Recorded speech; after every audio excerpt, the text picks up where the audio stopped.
This is DJ Chuang, and today I'm talking with Art Lum.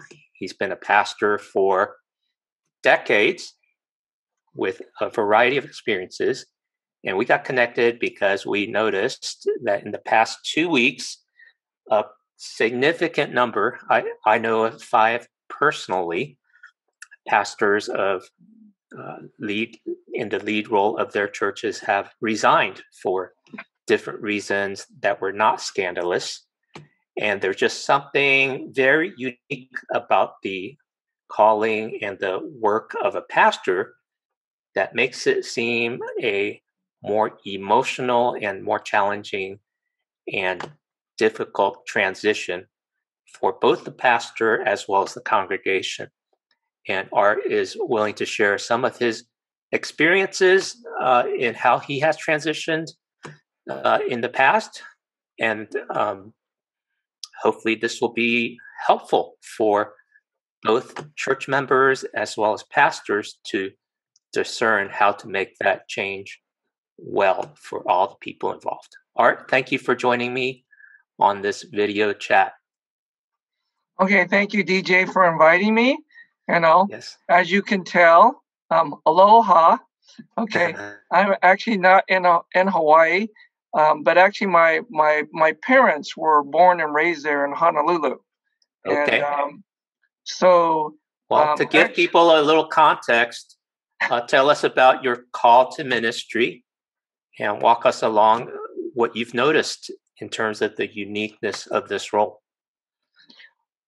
Well, actually, my call to ministry, I grew up in Long Beach, and I got actually saved at in Santa Ana, Calvary Chapel, Santa Ana. I went to a concert there when I was in high school, and then I got involved in campus ministry, and I felt called to go into ministry. Actually, originally, even though I'm third generation Chinese American, I thought, okay, Lord, I'm going to go to China. So I actually started studying Mandarin in community college, and Wow. and I'll give you away my age. In '79, I went to Urbana, okay, and there Billy Graham was the speaker, and they had a call for people serving, and I'm like, okay, God, at that time it's like 1 billion Chinese who most of them haven't heard the gospel. Sure. So I said I signed up for that, and so I made a commitment to that, and then I decided to change majors, and in college, I actually, no pun intended, but I was an art major. Okay, and no, I was, and then I said, okay, no, I'm going to go serve the Lord that way. So I decided that I changed majors to something that was easier but ministry related. So I took speech communication, and then said after undergrad I was going to go to further theological study. So I ended up going to Fuller, actually in their School of World Missions. I was taking classes there, and I was planning to be a missionary. And then I ran into a lady that she was from Hong Kong, and she had told me, well, if you're going to go into missions and you want to serve the Chinese people, then maybe you should try working among the Chinese in the U.S. first. Because actually I grew up in I call, like, if you understand Hawaiian terms, Haole neighborhood. I was like the only Asian there. And so I'm like, yeah, because I was in a, Anglo majority church the whole time. And so I said, okay, I guess so. And then she told me, well, in order for you to do that, most Chinese churches, like, you can't just have a master's. You need to have a master's of divinity, for you to have any kind of credibility. So I changed from a master's in missions to a master of divinity with an emphasis in cross-cultural studies. And so then after that, I did internship, and then after that, I started serving in primarily immigrant churches. Started off as a youth pastor in a church, went shortly served at Asian American church, and then after I got married, I went up to I was in San Jose, served at a Chinese church there, and then I I left that for a while to go and do campus ministry, Okay. and then moved back down to Long Beach, where I am Mhm. now. All right. And then I've been doing outreach to international students, but then also during the time I've served in 2 churches as a part-time pastor doing the English ministry. So, Okay. so I've served in about like 5 or 6 different churches. Very good. So a lot of our viewers will be younger than you or I, and we hope that we can pass along some of our life experiences that would be valuable for them. Because seminary maybe didn't prepare you perfectly for ministry in an immigrant church. Would you say? Yeah, correct. Actually, all the things I'm sharing with you or what I've gone through, there were no classes on this. There's Mhm. nothing to prepare you for some of these things at all. Yeah, it's kind of you you it's called on the job experience. Yes. Okay. So, what did you learn that was unique about being a pastor when you compare notes with people that are not pastors? Um, well, I guess the uniqueness is that I think, um, this sounds cliche, but it is not just a job. Okay. Hmm. Um, I think the one thing about it is it's a calling that someone needs to feel compelled by God to do it. Because Hmm. if I'd known what I've known now, if I knew what I've gone through over the last 30 years, Hmm. I probably never would have signed up to do this. It's just like when you're young, you're naive, you're idealistic. You think, okay, I got the Bible, I got God with me, I got the Holy Spirit, I have this Hmm. vision. I'm going to go there and win the world for Jesus. Hmm. And in some ways, you're young and naive, so you just go into things. Hmm. Because if you really knew what it was, you'd probably go, no, maybe there's a better way I could make a living, or why do I have to go through all this? Yeah. Yeah. So I said so it is a calling and it is Okay. spiritual work.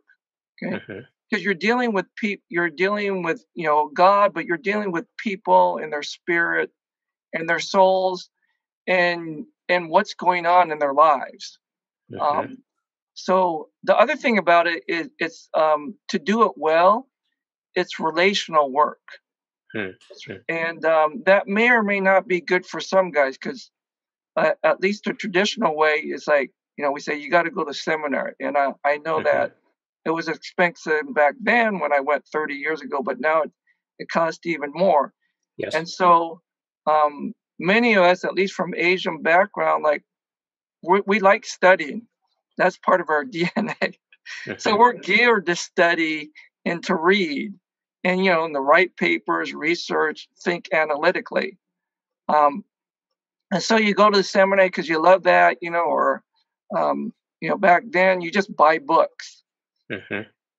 But then you realize that that's really only half of the job or half of the work. You Okay. know, it's to do it well, you have to be relational with people. Okay. And what does that mean that you being relational? What do you need to do well with people? Well, it's just not really know about them. You Okay. have to know them because to shepherd them, because all of us we're good at, saving face or presenting outwardly what we're like.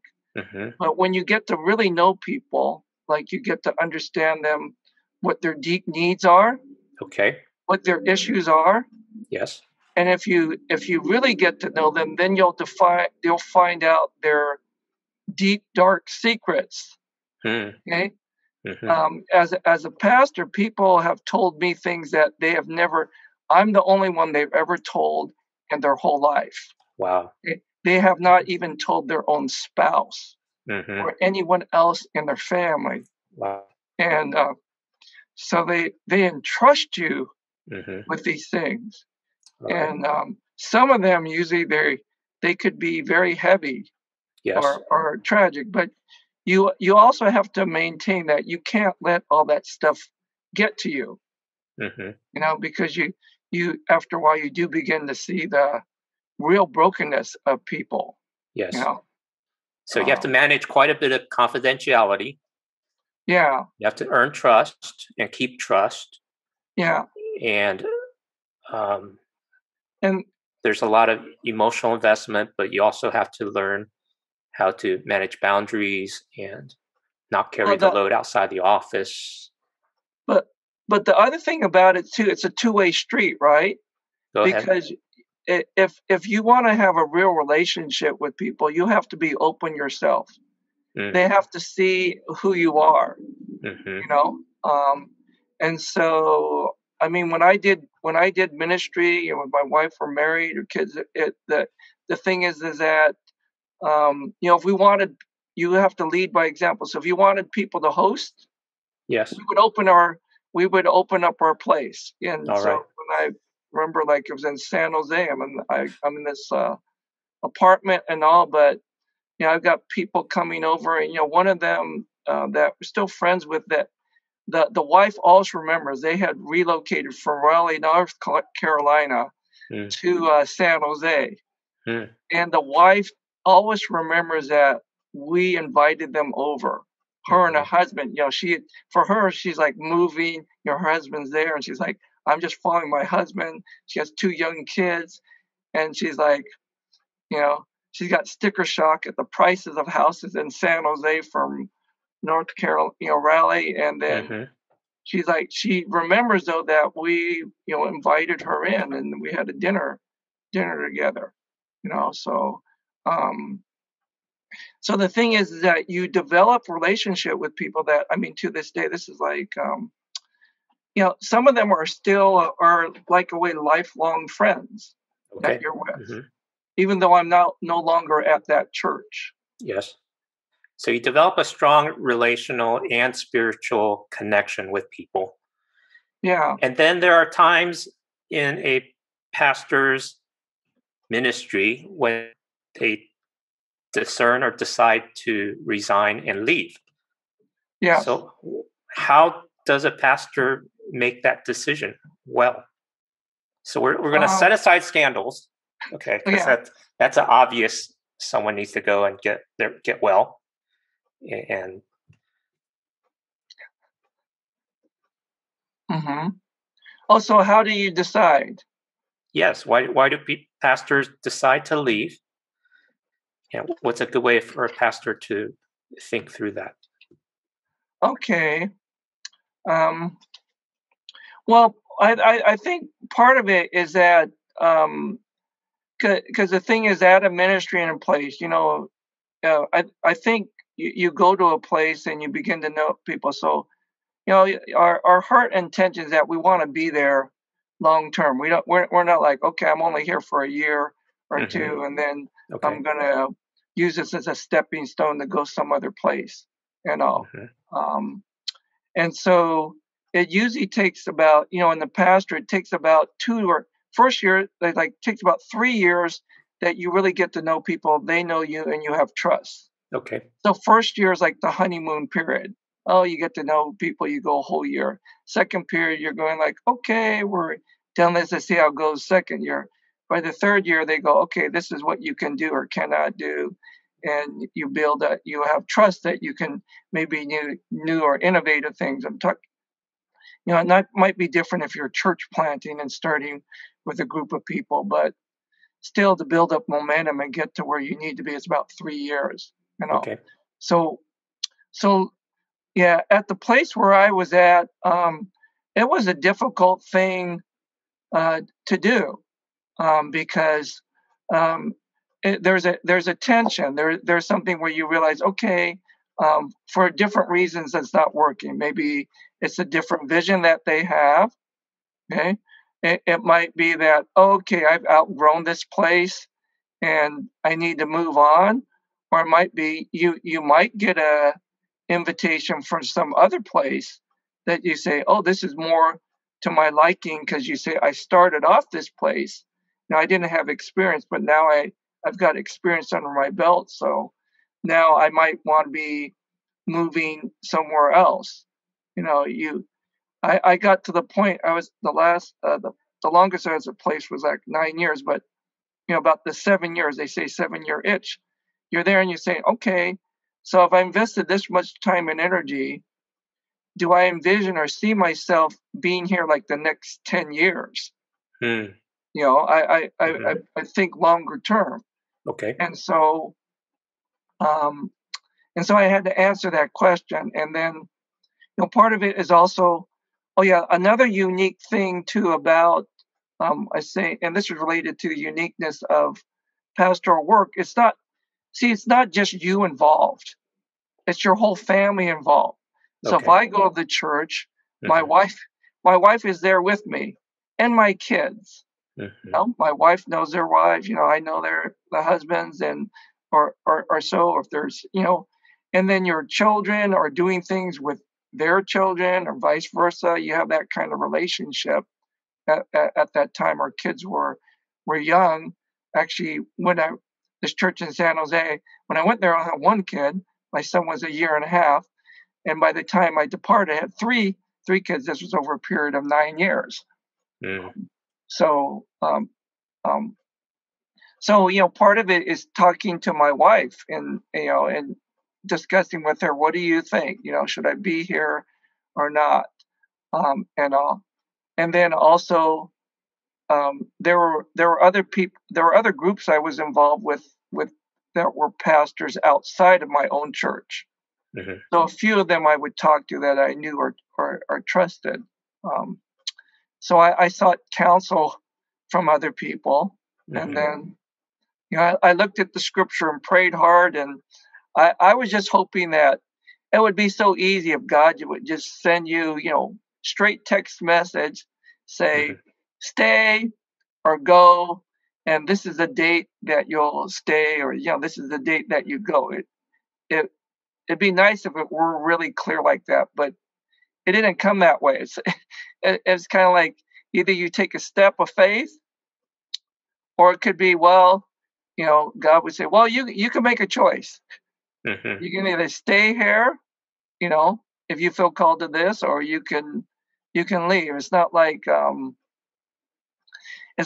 you're like married for life to that one church or people, you Okay. know. Um, but I mean, there are some people that they're at one pastor, and they're there like for 20, 30, Yes. 30 years. They're just there their whole Yes. ministry career.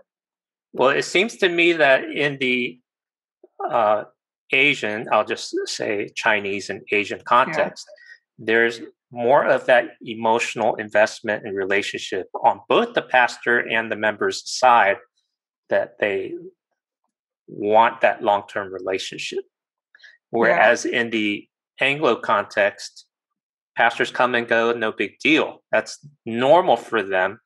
But in the Chinese church, it's not normal, not as normal. And there's just such a heaviness when the news of a resignation and a change is coming. yeah. What's going on there?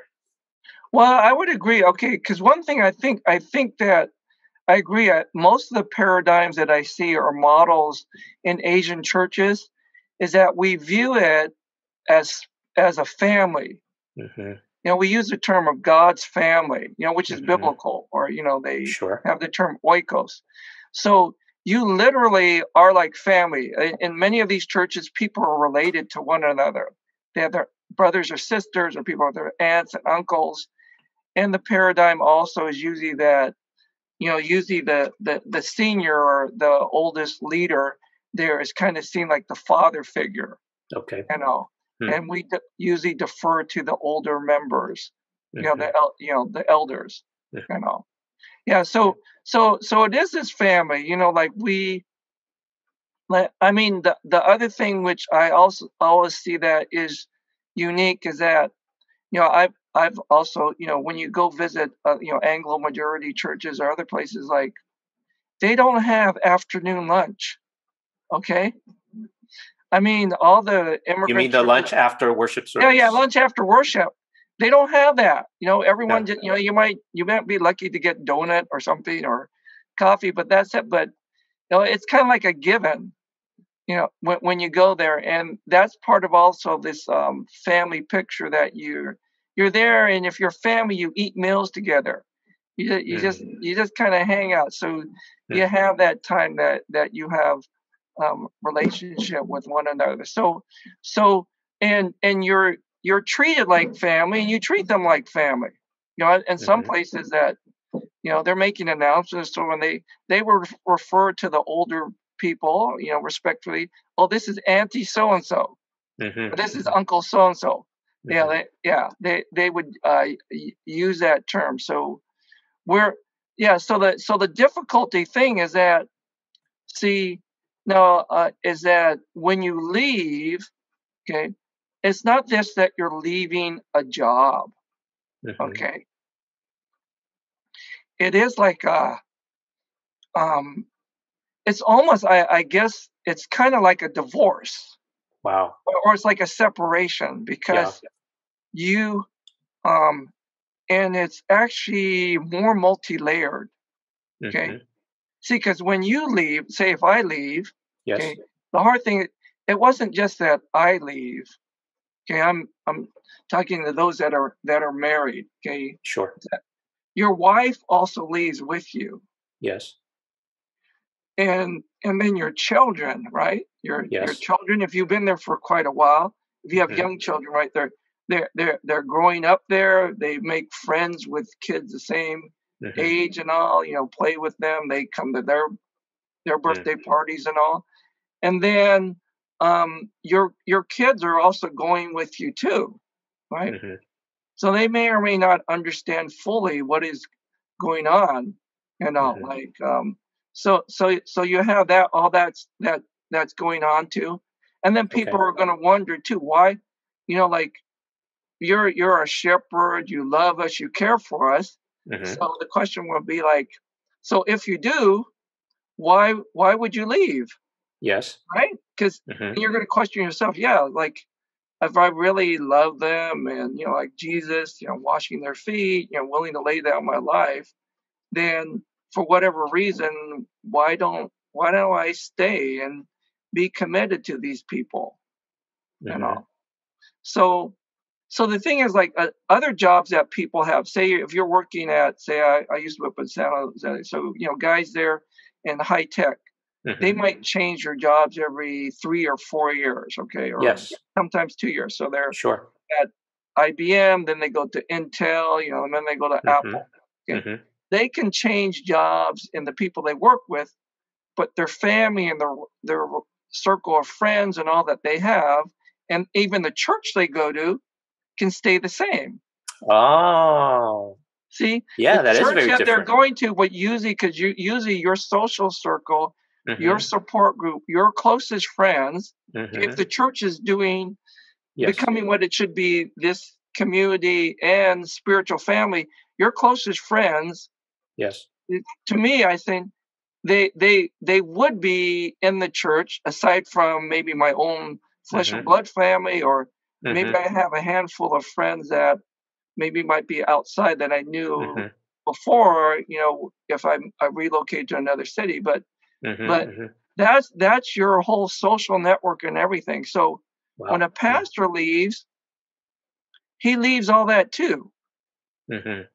because you talked about boundaries. So one of the Yes. tough things is that if you want to leave well, and you're Yes. saying, well, there will be someone else, you're trusting someone else will come and shepherd and take care Yes. of this flock.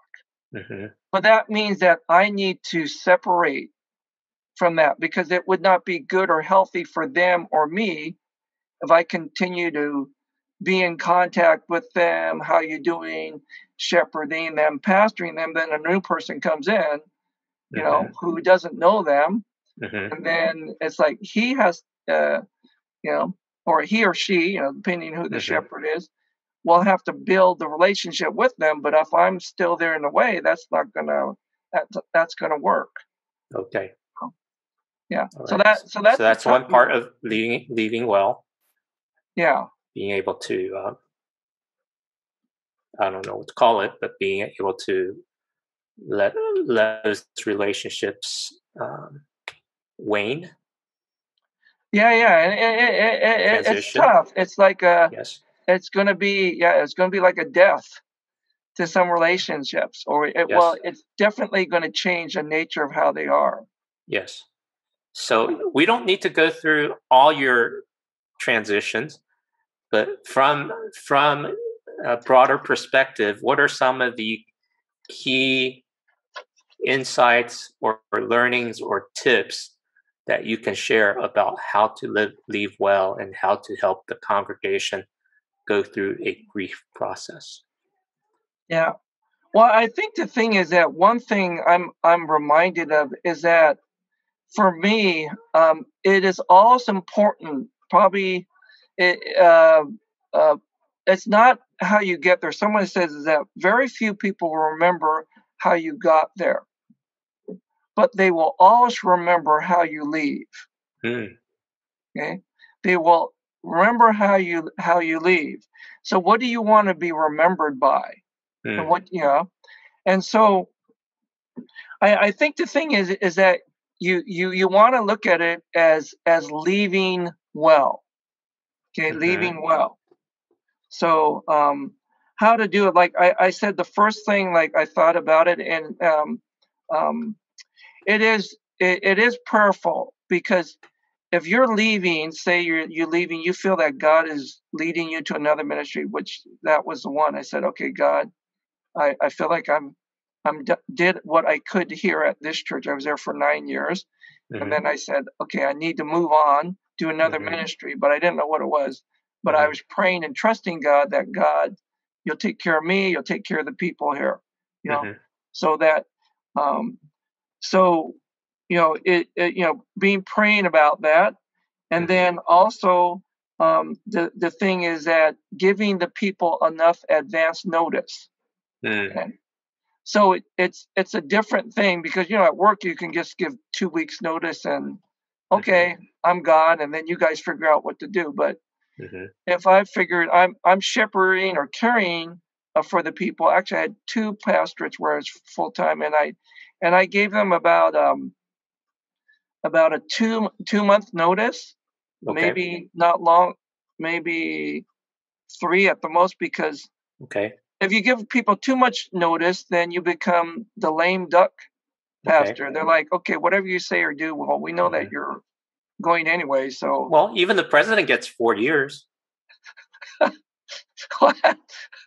he gets 4 years. But I mean, of notice, knowing when they're not, well, I mean, knowing if they're going to do another term, that's what I meant. That, Yeah. yeah. Okay. So, So anyways, 4 years would be too long. yeah, Two to four three years would months be too sounds long. pretty I, good. I think, I Would think you a three, would you discuss and agree with the leadership on a good number for that, or does the pastor need to be firm on his well, conviction? I wouldn't stretch it out. It kind of Okay. depends Okay. on what is happening. Mm-hmm. You know, there are some people that they've been a lead position for quite a while. Okay. And so they know, like they may even know like a year in advance or something. I'm retiring, or Mm-hmm. well, I guess that's retiring, but they know that it's going to take a while to find someone. So they've agreed to be there transitionally to help the church. You Okay. know, Mm-hmm. um, but if you're in an associate position, I don't think you'd have to give that much notice and all. Okay. But I did at the places I was at. I told them that I was going to be leaving. The first one, actually, I was involved in because I had helped start the English congregation at this church, and I wanted to see it continue. Mm-hmm. So I was involved in helping them to find a replacement for me. Mm-hmm. Mm-hmm. Because also the other thing is that a lot of churches and people, they got their regular daytime job and all they're busy. Mm-hmm. Things like find finding and interviewing and selecting a pastor Mm-hmm. is a longer process than any other kind of job. Mm-hmm. It can take like 2-3 months and numerous interviews and Mm. committees meeting That before sounds they fast to decide. me. Huh? That sounds fast to me because even a normal job search can take 18 months. You're talking about for a church. No, a normal job. Okay. The current numbers they use is when you're between jobs, give yourself about 18 months to find the next job. Oh, well, yeah, actually, realistically, for a church, Hmm. if they're looking, say, I do know, like, if you're looking for the lead position, Hmm. it will usually to find the good quality person that you want that fits and matches. Hmm. It was probably about a year Okay. to Hmm. find one. All right. You know, yeah, Hmm. I'll take that. Um, Okay. but I was like an associate. Sure. I was like the English minister, EM Okay. pastor in Hmm. a Chinese speaking church. Hmm. So Right. um, so part of it is like I know what's going on. So also it's for my colleagues. I better have left it in good shape because Hmm. I don't want you to be coming into a place that's like messed up, right? Okay. I Hmm. will not be your friend Hmm. if I'm recommending you to a job that you're going to go, what in the world did you do, Art? What did you Hmm. leave me? You know? Hmm. Hmm. So, so I actually, because I know that churches, they might be busy and stuff. So actually, in a way, serving them, which is tough, but it's like, but it is like, okay, I'm finding a replacement for me. Hmm. But in some ways though, now part of this, and I think this is a mentality related to how pastors have, is that see my view and perspective that me as a pastor, my calling as I understand in Ephesians is I am called to train and equip the saints. Okay. Hmm. My actually if I do my job right, I'm supposed to work myself out of my job. Hmm. Okay? So my role, I see it. My role and purpose is when I go to a place, I need to disciple. My term of disciple means I'm training up someone, not just in biblical knowledge, but in leadership and character, so that if I'm gone, they can do some of the ministry. Hmm. They that you don't have to be seminary trained or ordained or all that. I Hmm. I taught some people how to preach. You Hmm. know, I'm at a church. I know people have different traditions. I was like, church is that okay? You can do the Lord's Supper. I'm going to Hmm. train you how to do that in front of the Hmm. whole church on a Sunday. So, and eventually, I was at a church that their polity was elders, but I want to Hmm. train and develop you so that one day you can be at that level. So you can, if I'm gone, like even if I'm vacation or I take a break, you guys can run all the stuff without me. I'm not really Hmm. needed. And Hmm. and that you want to be needed, but see that's the one thing sometimes uh, pastors have is that Hmm. we have this need to be needed, Hmm. and we have our own issue. Sometimes we have our own issue with our own insecurity or the Hmm. thinking, well, Hmm. what if I'm not needed anymore by the people, right? Because we get a lot of times our self worth, significance, importance that they need me as the pastor. But then I think I don't think that I learned that that's not a healthy way. You know, Hmm. that's another story. I can talk about what I went through at one church where I went through actually deep depression. You Oh know, my. and then I had to get treatment for that.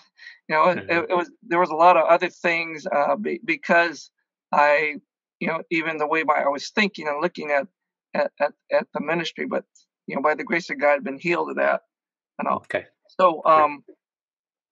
so it's helping them with so the thing is that you'll have to be with the people through this Hmm. process. Okay. Not Yeah. like, okay, I'm done. So Hmm. this is your this is your Hmm. issue now. I'm Hmm. out of here. Hmm. So you want to leave well, and Good. then but and then I think the other thing that I said was always be gracious. Mm. Mhm. Okay, so here's the deal. You and I know that there is messiness in church and church leadership. Mhm. Okay, as we say it, I'll say it at least in the Greek. as you know, escubala happens. Mm-hmm. Okay. And that's Paul says, I consider everything but dung in order that Mm-hmm. I may gain Christ. Because Yes. um, so there is a lot of garbage that happens in the church, and especially Mm-hmm. conflict and issues with Mm-hmm. leaders. Usually Okay. that's where you have the conflict, because you have the people that leading, they are the ones that will clash with each other. Personality, ideology, philosophically, even Mm-hmm. theologically. There are all Mm-hmm. these issues that you're going to have clashes with it. You cannot Mm-hmm. avoid that at Okay. all. Mm-hmm. And the thing is that you have that, and then the people knowing that probably you have that too. Mm-hmm. Yeah, they know that you may have differences with the leadership or something. Mm-hmm. And the thing is that you could tell them what it is, but it's not going to be do any good for you or the people, because if you're the shepherd and you want them to stay, you want Mm-hmm. them to do well. If you're exposing all the other dirt, then they're not going to have any respect for the leaders. Mm-hmm. Now it's different if they have their own interactions and their own issue with them. But I don't see it that's not my role to let them know what are the issues that I have going on with them, Okay. and all. So Mm-hmm. I guess related to that, because you were I think you were talking about what do you do with like people, they want to know, right? What's the real reason you're leaving, pastor? Yeah, Like, because what happens when is people being people when there's too much silence and things look too neat and squeak clean. People are suspicious, and when there's silence, people will make up their own stories, and they tend to be the worst case scenario, that yeah, there's something secret going on that the leaders are not telling. And so there I'd like to think there's an appropriate way to let people know their there's some imperfection or what the difference is or something, so that people don't go making up their worst case scenario stories. yeah, yeah. Well, I think the first thing, actually, it does start with the pastor, Mm, whoever he or she is. And so mm-hmm, the first thing is that if you have an issue or concern that is unresolved with other leaders, you have to figure out first how to deal with that yourself. okay. Okay? You either have to find a way, okay, I need to talk to them about them, let them know what I think or feel, Mm-hmm, or you might say, well, okay, I'm not gonna I'm not gonna go there, it's just gonna get worse. Okay? mm-hmm, Or something. But you have to figure out how you're gonna resolve it with them, and make a decision, because if you're not at peace, if you have unresolved things with them, mm-hmm, you're going to be carrying it with you wherever you go. mm, It will seethe out of you some mm-hmm, way, somehow. Okay. okay. You may stuff it down, okay, but you may stuff it down somewhere, but it's going to come out somewhere else. If Mm-hmm, I mean, I'll just say honestly that for me, sometimes it was I would have frustration or so angry at something with a leader, and mm-hmm, when I came home, it would come out on my wife. mm-hmm, Usually she would bear the brunt of stuff, because mm-hmm, she's someone who knows stuff, knows the situation, but can be confidential. But it's like, mm-hmm, okay, you're the only one, and so that's why, if you can tell, my hair, this is natural hair color, but my wife, all the gray hair, she gets it, because actually sometimes it's the spouse of the pastor that actually suffers the most, because mm-hmm, they see their loved one going through all the junk, mm-hmm, right? They see it, and they're almost like become a victim, because they can't really do much about it. mm-hmm, All they do, they see watching, see what's going on. Oh, you're going through that. Okay, I can support you. I can be understanding. But sometimes they have little or no power mm-hmm, to do anything to change the situation. mm-hmm, But so you have to figure out and resolve it in your mind. And then what you do is that when you go in, oh yeah, so the other thing is that then you need to talk to leader. I say always talk to leadership first. You Mm-hmm. talk to the leaders of the whole church, and then you need to also talk to your own personally. Like I would have my own English deacon board, and Mm-hmm. I would talk to them first and Okay. say, "This is where I'm at. This is what is happening." Mm-hmm. And then in that group, because those are usually those are the people I'm closest to, and let them dialogue and say, "Okay, you have any concerns?"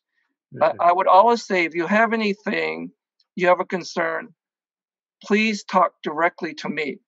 Mm-hmm. I will tell you what it is. Mm-hmm. Okay. Because this is a thing about me leaving. Okay. Mm-hmm. It's not about them making me leave. Okay. It's that Mm-hmm. I've made a decision. Mm-hmm. And um, so the thing is that you have to be firm in this, and you have to have faith of saying, because you're stepping out and you say, I trust and believe God is leading me to this other place. Now you don't Mm-hmm. have to tell people all the details of what they are. Okay, there might be 4 major or 5 major reasons why you're leaving. Okay, Mm-hmm. but you don't have to bring out all those reasons, but you do need to give them a reason. Okay, Okay. um, to tell them, and to prevent the gossip and all, I said, Mm-hmm. okay, you need to talk to me. If you have any Mm-hmm. questions, please talk to me. You Mm-hmm. know, or yeah, because I'm the one that you have a question about. Okay. Mm-hmm. Um, and then don't go talking or asking elder A, B, or C, because Mm-hmm. each one of them is going to have a different opinion. Mm-hmm. So the direct source is me. Now, Okay. also what I'm doing, okay, you have to understand that to lead well, okay, I may not agree with leadership, okay, Mm-hmm. but we're called to love and respect one another. So one of the key Mm-hmm. things, especially like in Asian church, Mm-hmm. is that the leaders want to be respected. Okay. Mm-hmm. Now sometimes the title for them is very important. You Mm-hmm. know, some places like this is Dr. So and so, Mm-hmm. or this is Elder so and so. Mm-hmm. You know, that is important. So I I may disagree. You Mm-hmm. know, I might be polar opposite, but I need to always show respect. Mm-hmm. And now the other thing is also to show gratitude. Mm-hmm. Okay, because usually, after when you start out, when I was young in ministry, I started off and I was like, I didn't think too highly of myself, and I'm inexperienced. So I was like, I got the first offer at church. I was like, woohoo! I was like, Mm-hmm. hallelujah! I Yes. felt like I was the lucky one. Like I was like, man, someone actually hired me, and I'm Uh-huh. going to get paid to Mm-hmm. do this. And we're Yes. and you see it as like a privilege, right? You Mm-hmm. go like, oh my goodness, I get Mm-hmm. paid to do this. Mm-hmm. And then you go along and you're there, and then after a while, your attitude changes. Like you you um you develop this kind of like spiritual entitlement. Like Mm-hmm. I've been here long enough. Mm-hmm. I've sacrificed. I've done my sweat and blood and all this stuff here. I don't deserve to be treated this way. You know? And so instead of looking at that, I have a privilege, I have a high calling, then we're like we think we're better. Mm-hmm. And so um so then the thing is that we're thinking like, instead of being grateful to what people have done, that they do support you there, Mm-hmm. they're giving, give you an opportunity to do the ministry and all. you Mm-hmm. you look at all the negatives, Mm-hmm. so it's all showing gratitude. Okay. Good. And then the other thing is also is be gracious. Okay, Mm. extend grace, Mm. extend abundant grace. Mm. Okay? Because I mean, the whole thing is, even as a pastor, we have Mm-hmm. our own faults and shortcomings. Mm-hmm. Sometimes we miss them, Mm-hmm. and people are very gracious to us at times, Mm-hmm. but sometimes we miss it. We don't see it, and so because the idea is understanding that the paradigm, I'll say, for pastoring. When I ask people that, you know what is your reference, or what is your guideline for being a pastor? Mm. What do you use? And I've asked people if they were being ordained. Mhm. Um, and for me, the paradigm is the scripture in First Peter. It says that he's told to be a shepherd of the flock. Actually, he Mhm. said that there's a chief shepherd and you are the under shepherd. You Yes. know? So you're the under shepherd that has been given this flock, which is actually Jesus's flock. Mm. But Mm. in a way, you become the under shepherd for it Mhm. for this period of time. Mhm. Okay. But if the chief shepherd says go somewhere else for Mhm. there's different reasons, then you say, okay, Jesus, I entrust you. This is your flock. Mhm. You know, I had this privilege and opportunity at this time to be their shepherd, but Mhm. now I need to go somewhere else and Mhm. trust that you are going to bring another shepherd for them, Okay. and all. And part of it is us not thinking too highly of ourselves, like, oh, Mhm. I'm the only person that could shepherd them and do this and that for them, you know. Mhm. Um, so yeah, so So um, honor people, be express your gratitude because they did pay your salary and support you and give you opportunity. And then third, recognize you're you're the under shepherd and yeah, and then be gracious. oh yeah, and then after that, okay, so Okay. something that we need to do afterwards Okay. is because it is a difficult thing. I Yes. we need to seek some kind of therapeutic or spiritual help, because Mm. Mm. see what happens usually when you're in a church environment and Mhm. you can get caught up in stuff. It's very intense at times, Mhm. and you get caught up yourself with what's going on in that environment. Mhm. And you can easily see the faults and issues that other people have, but you might miss a lot of your own issues, what you Mhm. have, or what you because you've neglected them or put it aside or dealt with other things. And so it's kind of like someone, like, they might say, oh, I'm done with her, I'm going to immediately jump into another ministry and thing, right? Mhm. I said, well, you need to figure out and find out what's happened with you in this whole thing. Mm. But there's some issues that maybe you're not aware of or you haven't dealt Mm. with, or all. Mhm. Or maybe it is there's some negative stuff. So you still have Mhm. underlying resentment and anger Mhm. and even you have bitterness Mhm. Mhm. about this because you felt like you Mhm. were forced out, but you didn't Mm. get fired, but you knew I needed to resign. Mm. Mhm. And so I said, if you don't, you're going to carry that into your next place. It Mhm. won't go away. It'll just be Mhm. swept under the rug for a while. Yeah. Mhm. Okay. Well, thank you for So sharing that. yeah. Wow. So yeah. So that's about the things about exiting, and Mhm. but also the thing is that if you've been there and done things well, people will celebrate Good. with you. I mean, I've been blessed at the places I've been. Um, Mhm.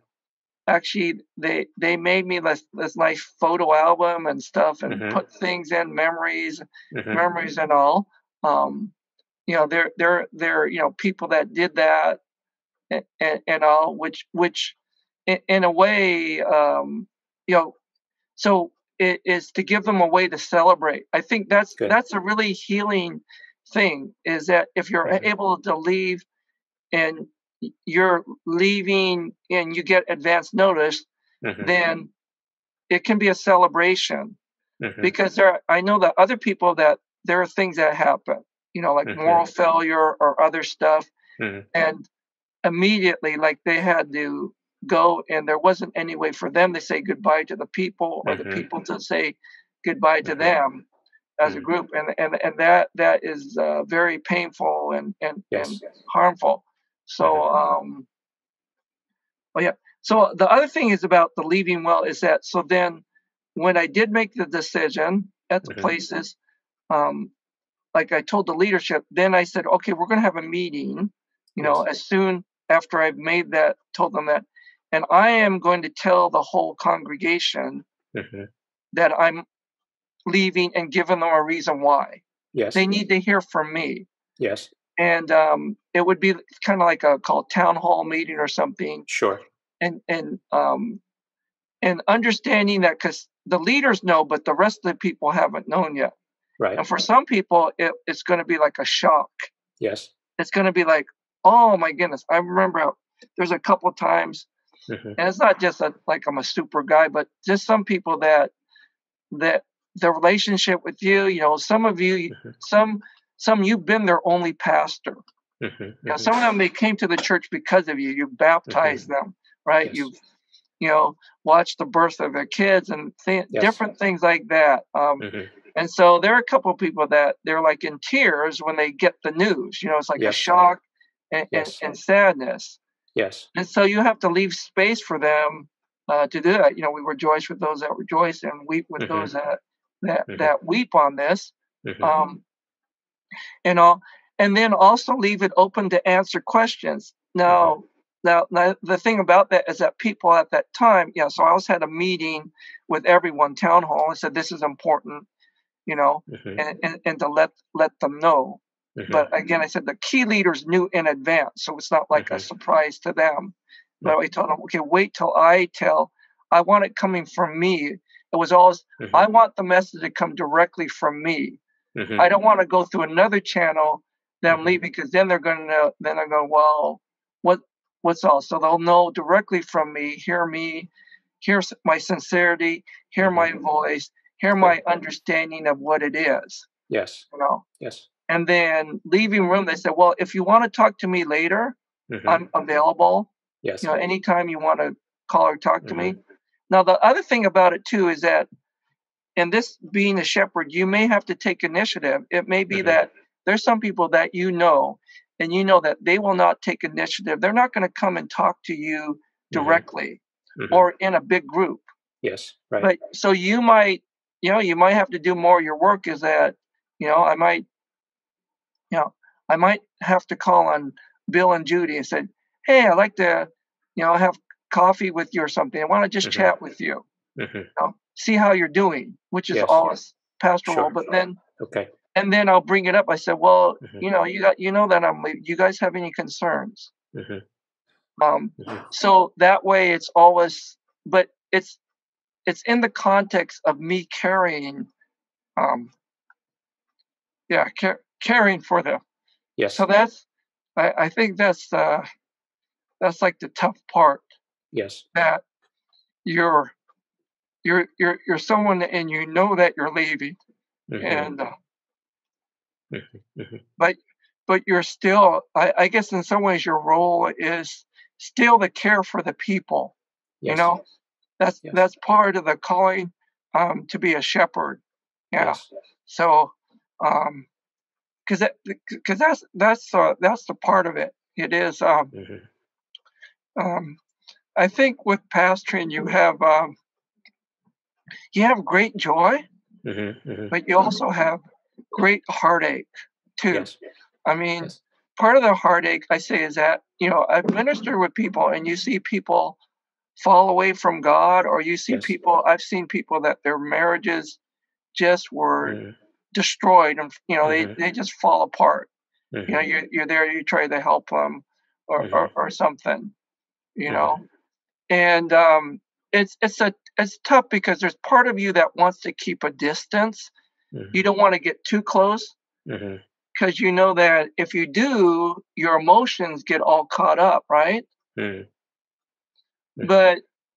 But the other thing is that it you can't like be the stoic, like Yoda type, Mm-hmm. whatever. I keep you at arm's distance Mm-hmm. to really have genuine love and care. Mm-hmm. You know, I Mm-hmm. mean, I think there's sometimes, like, if you've been with people and they've gone through trauma or death, Mm-hmm. right?